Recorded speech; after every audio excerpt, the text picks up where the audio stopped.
Hello and welcome to yet another edition of the Evening Review. My name is Devan Jabela, your host for tonight. Let's have a look at today's front page of Namibian Sun.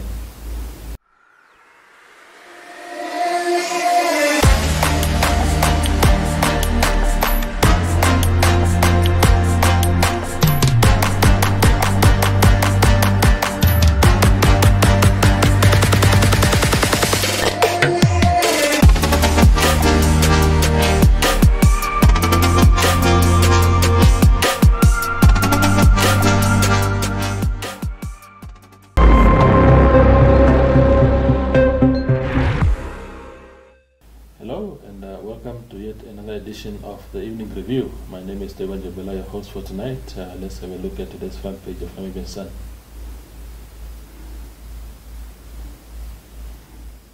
Okay, all right. Action. Tonight in the studio I am joined by Martin Lukato Lukato, well known in Namibian political circles, and he is here tonight to speak to us about his activism in the political space. Welcome to the show, Martin. Thank you so much. Thank you, Namibia. Yes. Thank you, Africa, and the world at large. Yes, wonderful. Thank you. So you are you're in town. You are based in the Zambezi region generally, but you are in town today as part of an award that is going to be given to you by the Affirmative Repositioning movement. They are calling it the AR Political Activism Award, which I understand recognizes your efforts in the political space and your contribution to the Namibian political landscape. How do you feel about this kind of recognition? Thank you so much. The time when I received the invitation for this reward, I realized myself that I think time has come for my efforts, for my journey which I took as a political freedom fighter. So I was very, very, very happy. Yes. Indeed. Yes. And tonight you're also going to this a public lecture organized also by the activists of the Affirmative Repositioning movement, at which you are going to address that lecture. I understand you're going to talk about your journey in this political space. What are some of the highlights of your journey so far? You were, I know you were a police officer in the 90s, but then you quit that job to become a politician full-time. Maybe what are some of the highlights of your career so far? Okay, thank you so much. I think when I was at school, that time I decided, and at that time I was thinking that after my academic education, I have to become a lawyer, a politician, or a pastor. And also, apart from those, then my interest, I have to become a human rights activist. So after I completed my school, then I became a police officer after joining the South African Police SAP. So during that time, I served in many countries. Before foreign countries, I served in Namibia, all regions of Namibia. Under the Southwest Africa at that time, and then as a police officer under South African Police. Then after independence of Namibia, I continued in the Namibian Police, where I served again in Namibian political boundaries or regions. Then I served also international and the United Nations in the CPOL, Civilian Police of UN, in many countries, including Australia, Eritrea, East Timor, which broke away from Indonesia. Then before I went abroad, I decided that since I was a political already, in arena as a police officer, but I could not take, let me say, full political, because I was interested also to focus the issues affecting the Namibian people, especially the voiceless, the poor, and those oppressed groups. And then I was engaged on the radio show, which I participated while I was in the police office, but as a police officer, but I was participating on that programs in the radio show to focus the yes. And then in the former South African Police SAP, I'm the first first police officer, black police officer, to challenge the system under the apartheid regime, where police officers, black police officers, they were discriminated. So, which means that in Hammanskraal, in Pretoria, only black police officers, they should train there. But our fellow colleagues, whites, they were separated at the academy. Yes, and then that situation, I challenged that system. So, which means that at the later stage, under that time, I managed to implement my ambition under SAP. After Namibian police, or after the independence of Namibia, that is 1990, I'm the first black police officer in Namibia to challenge the system under the SWAPO regime in power, where tribalism, discrimination, oppression, also it was affecting all Namibian people. So which means that I challenged the system, and then my efforts that I managed that after some period, there was a change within Namibian police. Many police officers from different tribes, they were promoted and they were recruited. From there, also 1994,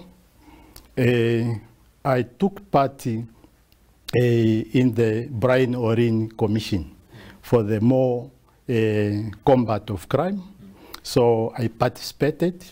After that, I submitted my submissions. So I was recognized by the Minister of Justice. At that time, 1994, I was awarded a certificate of appreciation. Yes, that's what started there. I'll stop you there. Okay. I know that it's a decorated career that you had, and I think we'll touch on it as we go. Okay. In which year did you leave the police? Okay. It was 2002 when I left. Yes, when I resigned from the Namibian police. Indeed. Now, which brings me to the next question, Mr. Lukato. So, you are from the region that was almost where there was an attempt to secede it from Namibia in 1999, or was it 1998? Yes, yes, exactly. Being a member of the uniformed forces at the time, I know that those who attempted to break away Caprivi from the then Caprivi region from Namibia were targeting mostly the military and then, of course, the police. Where were you on the 2nd of August 1998 when that occurred? Okay, that time I was based in Omaruru in the Irongo region, and I was serving in the Irongo region that time. Yes. Okay. Yes. Now, do you think, Mr. Lukato, that part of the problem, because you've been in the political space for a long time now with NDP, NDP has your voice. It's only anonymous with you, but it hasn't really picked up properly in terms of acquiring seats on national, on local authority councils, constituencies, and parliament and stuff like that. Do you think that your history in serving the South African police that time might have also affected the way you are perceived by the voters today, that you served in the police of an apartheid regime at the time? And not really, because the reason why I said that, because a police officer at that time, we were neutral, and I served the Namibian people equally to combat crime. So which means that my task and my duties is to combat crime in Namibia before and after independence. So to investigation of crime in Namibia. So which means that it does not affect my political arena, because you know, I served the Namibian people equally. Yes. Okay. Now, the last year, I think a lot of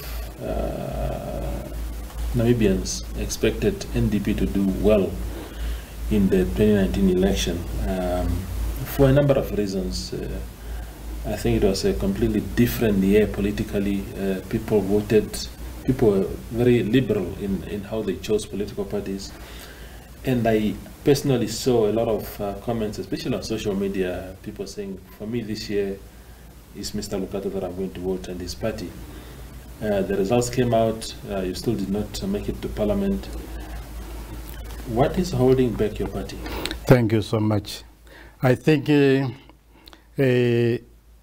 it is very clear and it's known to me and to all, most of Namibians, they know the reason.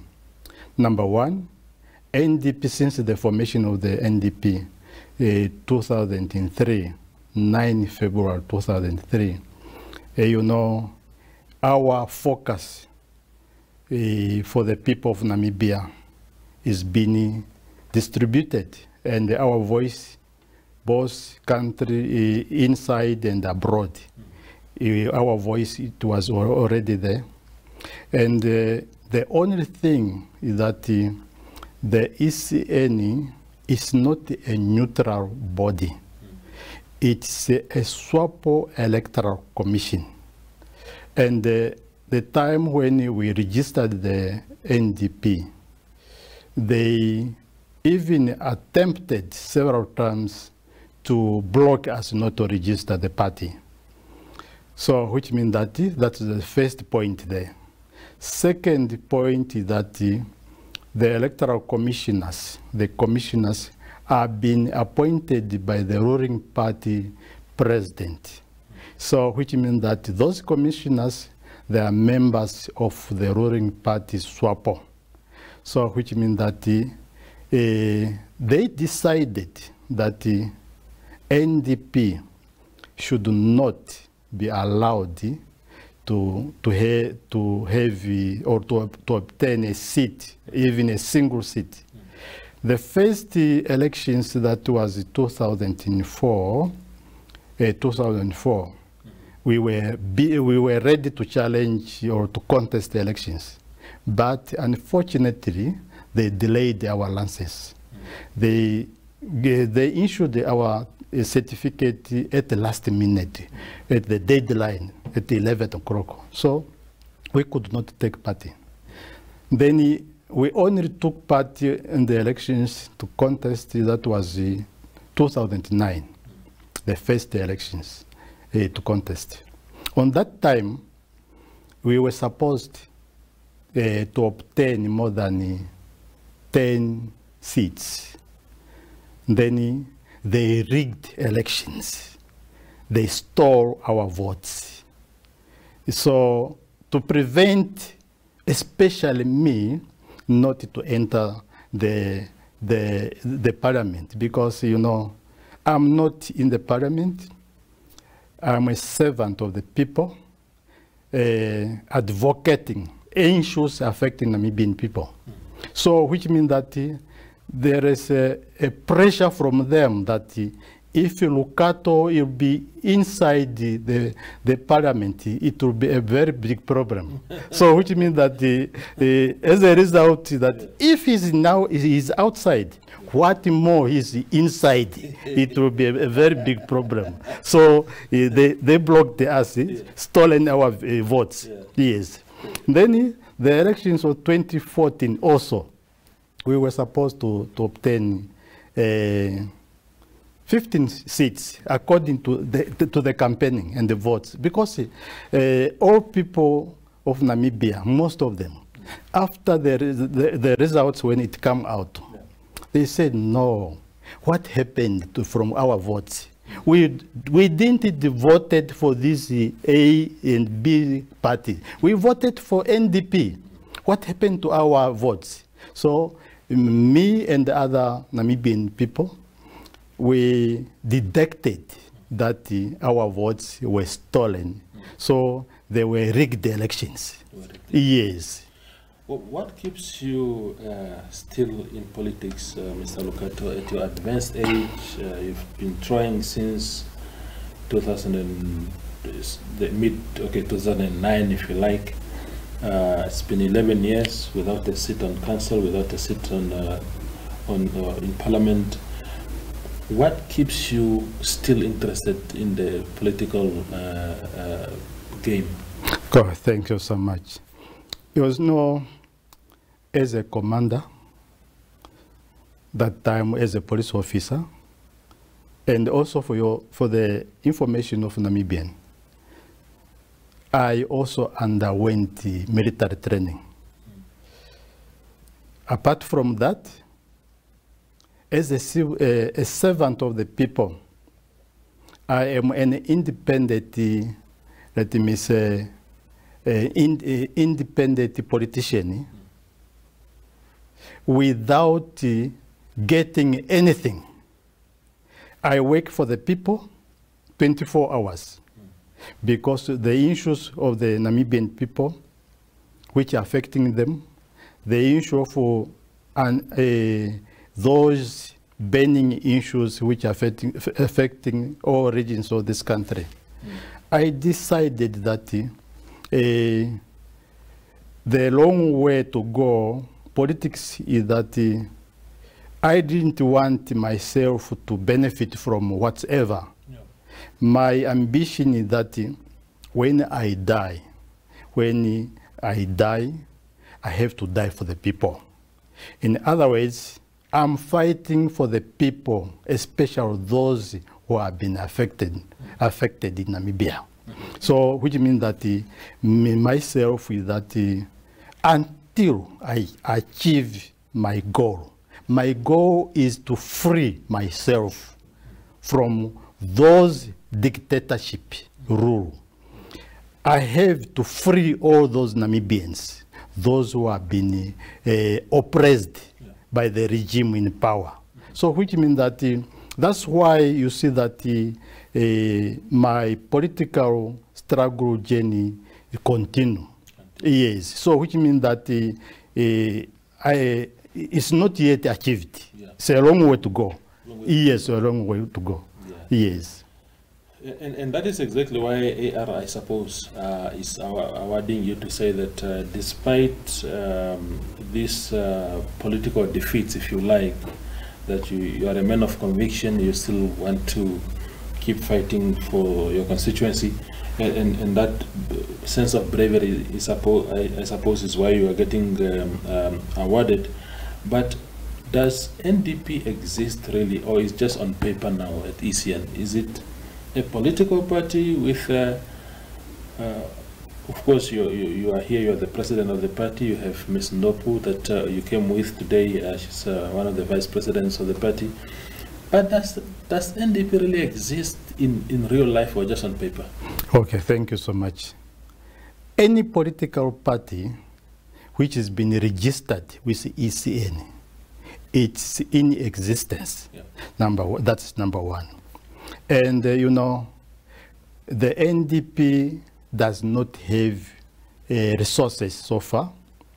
And since the formation of the National Democratic Party, NDP, we never received any donations, any sponsorship, locally or outside.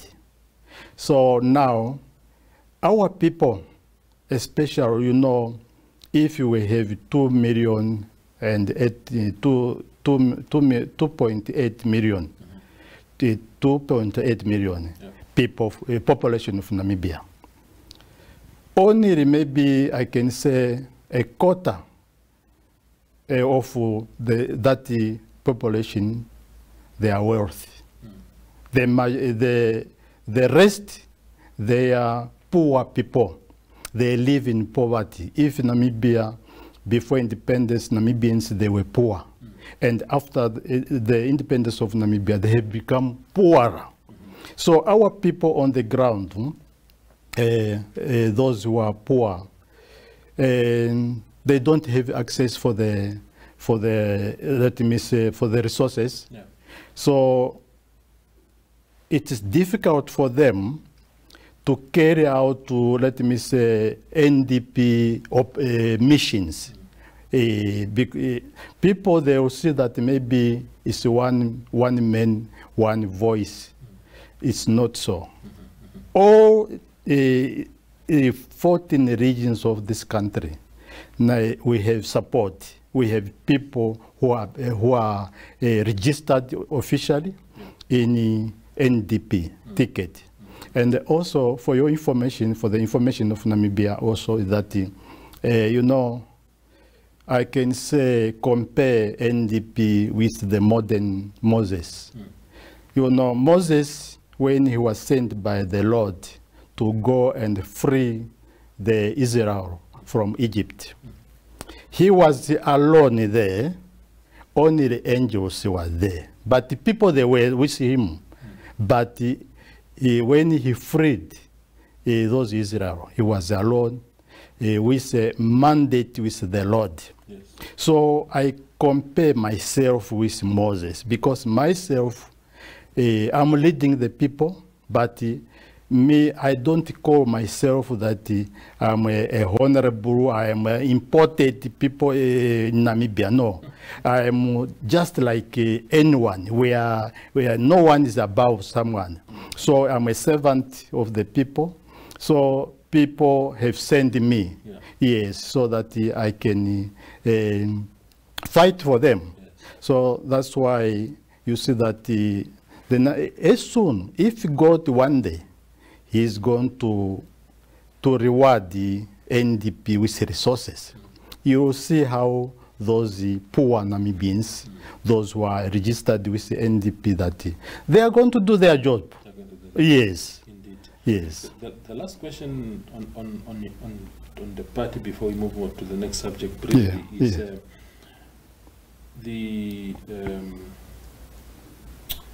so I wanted to ask whether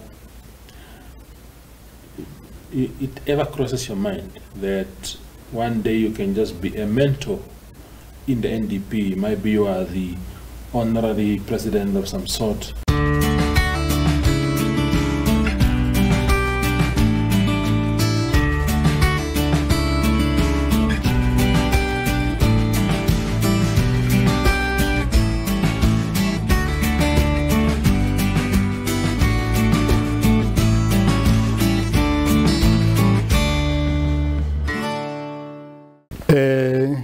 Myself, I believe for myself, I believe for the people, and I believe in spiritual.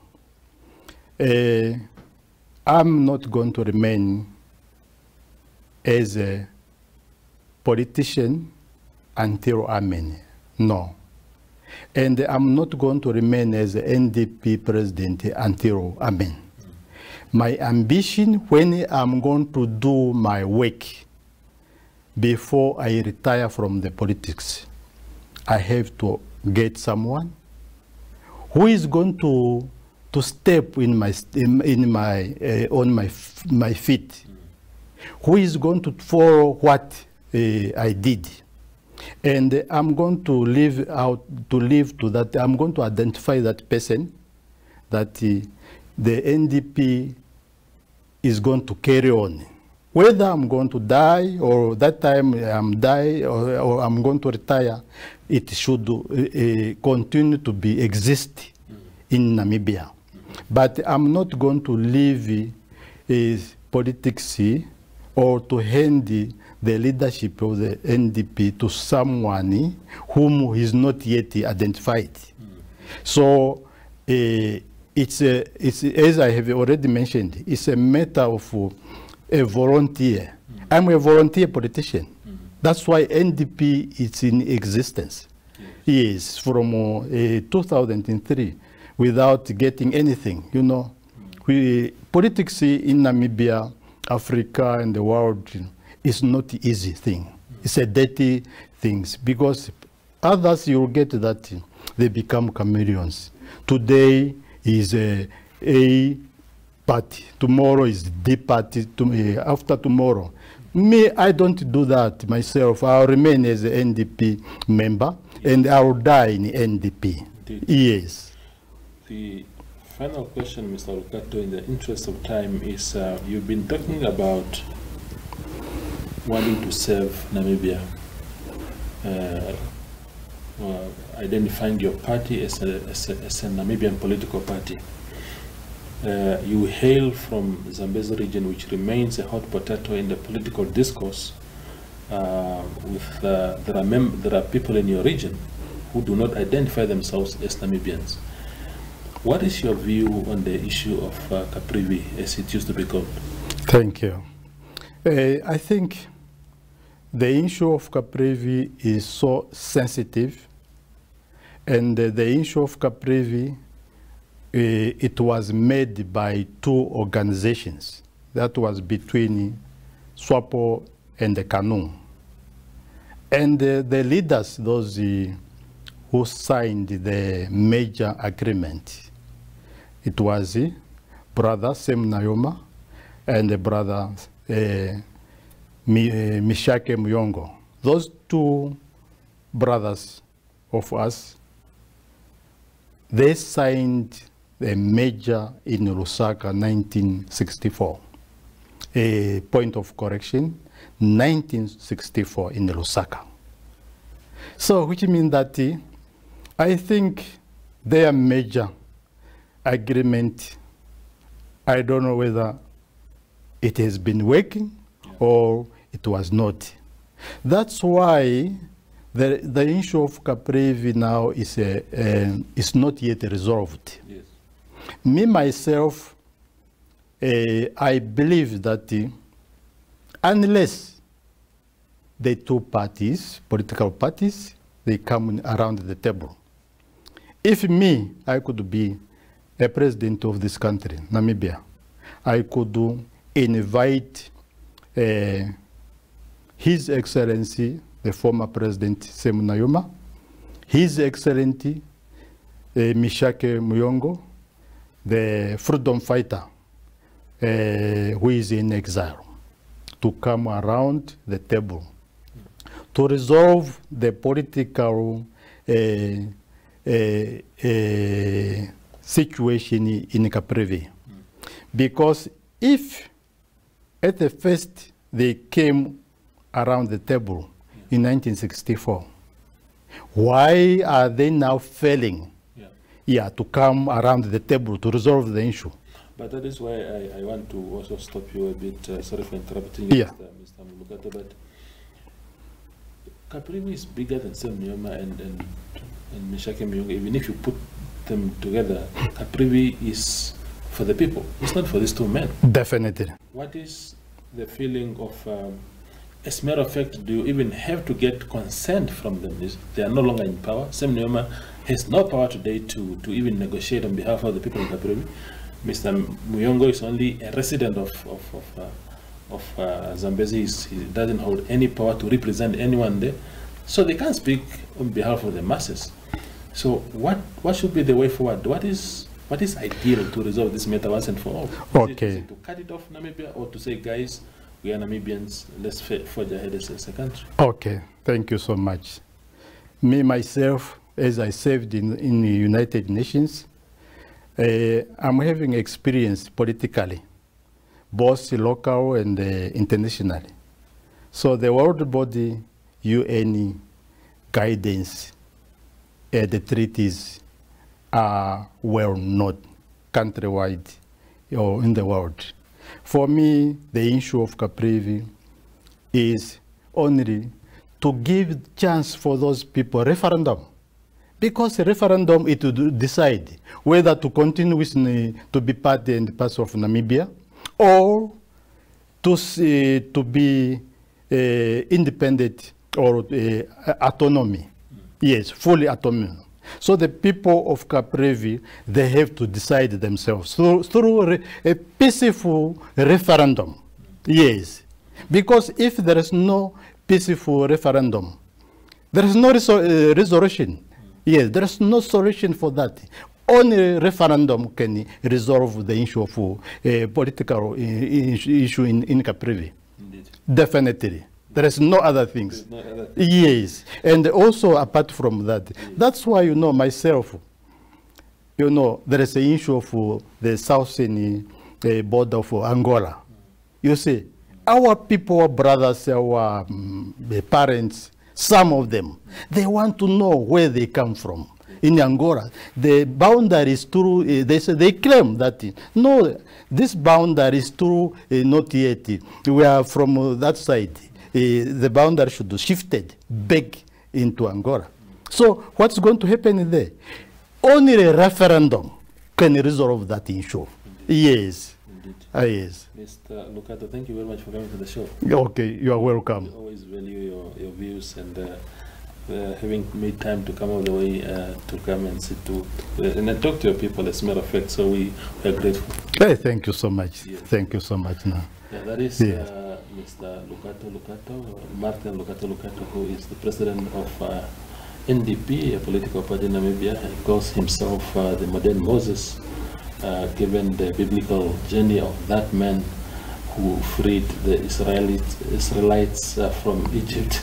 And he believes that he too will free Namibians from the shackles of poverty and other things. Thank you for watching.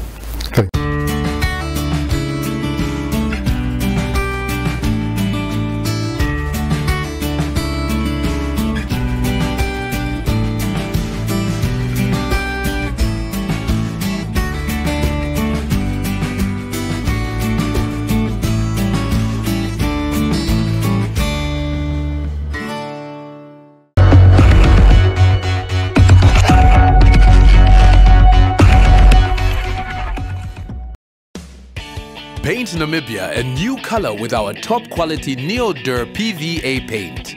Neo Paints produces high quality paint inspired by Namibia. Buy 2 Neo-Dur 20-liter paint in our standard or new trendy colors and get a 2-piece overall free. Neo-Dur is highly washable, UV resistant and has an 8-year guarantee. Promotion is offered nationwide at participating hardware stores and is valid from 25 September to 12 December. For more info, visit neopaints.com. T's and C's apply. Neo Paints, a coat of excellence.